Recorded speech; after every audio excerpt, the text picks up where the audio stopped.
Aujourd'hui, c'est quand même absolument fabuleux. Je veux dire, on peut accéder, si on a des codes, on peut accéder à X articles. Bon, ça, c'est tout à fait remarquable. Et donc, c'est bien vrai qu'il y a une disponibilité beaucoup plus grande de l'information scientifique. Mais cela, manifestement, ne s'accompagne pas, mécaniquement en tout cas, de l'apparition d'une société de la connaissance qui serait peu à peu dépouillée de ce qui est considéré comme des ersatz, les croyances collectives, les superstitions, les rumeurs, etc.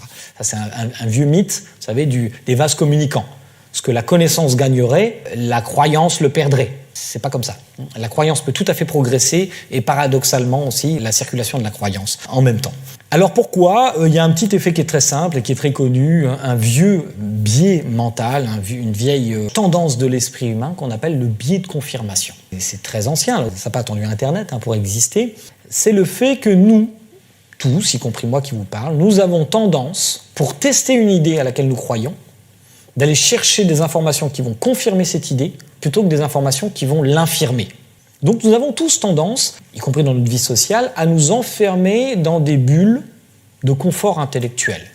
Par exemple, s'il y a des gens de droite et de gauche ici, ce que j'espère pour la diversité du public, même si je ne suis pas sûr qu'il soit absolument politiquement représentatif des Français, peu importe. En tout cas, selon qu'on soit de droite ou de gauche, on va avoir tendance à lire plutôt, par exemple, je ne sais pas, Le Figaro, ou plutôt Libération, avec de très bons arguments, avec des arguments que la presse d'en face, une presse idéologique, qui déforme la réalité, mais bon, ouais.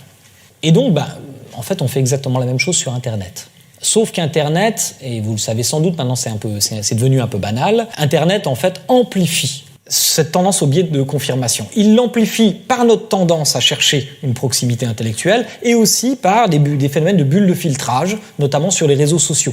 Vous savez que, notamment sur Facebook, quand vous avez tendance à liker un certain nombre de contenus de vos amis, Facebook va mettre sur votre timeline en avant un certain nombre de types d'informations précises.